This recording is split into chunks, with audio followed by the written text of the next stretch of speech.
Those YouTube users who are subscribed to my channel have a bit of a reputation. They are well known to be the wisest, most witty, and they all enjoy excellent health and happiness. One of the benefits of being a subscriber to this channel includes a greatly increased longevity. The expected lifespan of a person in the US is 77.7 years. However, my sage and urbane subscribers will all get an extra 2 years of life, on average, beyond that expectation.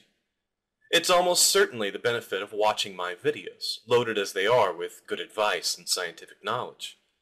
I'm not kidding. My subscribers will statistically outlive the national average by 2 years. How can this be? I'm using what I'd like to call the Longevity Gambit, and it's a good trick of statistics. Some of you have probably already figured out the little trick because, as I said, my subscribers are all geniuses. But others may not have. Those are the ones who managed to miss the subscribe button the first time around. I'll give you a minute if you want to think about it. Pause here and then resume when you're ready. Ready? Okay, the reason you are all so above average in the prosperity and long life department is that you survived childhood. The national lifespan, often cited, is calculated at birth. It's reduced by the number of babies who only live a short time, or children who die from various causes, including disease or accident. These are very sad events, but they also cause a skewing of the lifespan data that doesn't reflect your lifespan at adulthood. Why is this a gambit, a debate tactic? Because you can see how easy it would be to tie the longevity of a person with a particular lifestyle adopted in adulthood, especially late adulthood, in a comparison with a value that is calculated from birth and affected by childhood mortality. We could be talking about vegan, or natural hygiene, or homeopathy, or a religious group, or a commercial product, all of whom claim that their adherents live unnaturally long lives. Here's the expectation of life chart, divided into half decades. You can see the data is broken out very broadly by ethnic identification and by sex. Along the left we have the age, and the values given are the years you can expect, statistically, to live beyond your current age. At birth, the general population can expect 77.7 years of life, higher for people who identify as white and for females.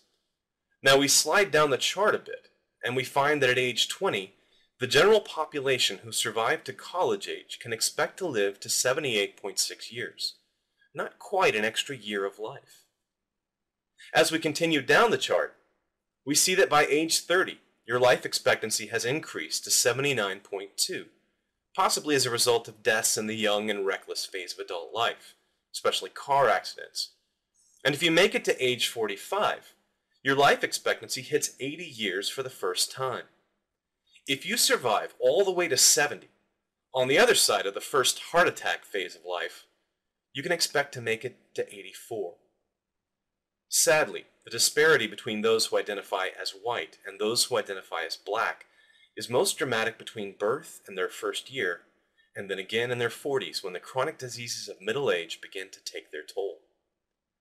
So, if you switch to veganism in your late 20s or 30s, you will certainly outlive the other babies born at the same time as you. But this is not necessarily by virtue of your diet and lifestyle, but rather as a result of having survived your infancy and childhood, where some of your cohorts did not. This could be true of any decision that people make in their adult lives. We should also include here the ethnicity disparity. If your practice, product, or lifestyle has a strong bias among a particular ethnic group, you move from the general population data to one of the subcategories. This changes the data as well, no longer apples to apples comparison. Most of you out there watching are self-identified as white or European ancestry, and so we have another bias effect. Likewise, we could stratify this data on income level, education, or regional variation, rural versus urban, nationality, occupation, and even on what kind of vehicle you drive. Some of you live in Northern Europe, or Australia, or other regions with slightly higher life expectancies than the US. And almost all of you come from regions above the global average, or global median values. Infant mortality is a big part of this global disparity, as is AIDS death in southern Africa, and of course access to immediate medical care in emergencies.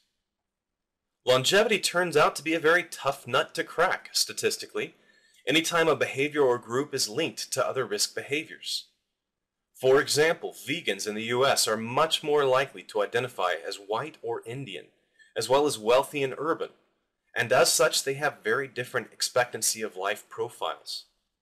Actual research on life expectancy is always carefully stratified, and the comparisons are always done on assumptions of multiple associations. Irresponsible use of this data is often abused to tout some lifestyle, product, or religion.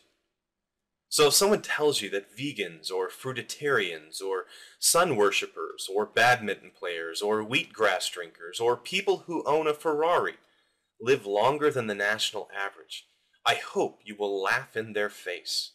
Because, you see, your gray hairs will be longer than theirs, since you are one of the inner circle, a power elite, a wise minister of all things, a sophisticated intellectual, and initiate to the secrets of the universe. You are a subscriber to Concordance.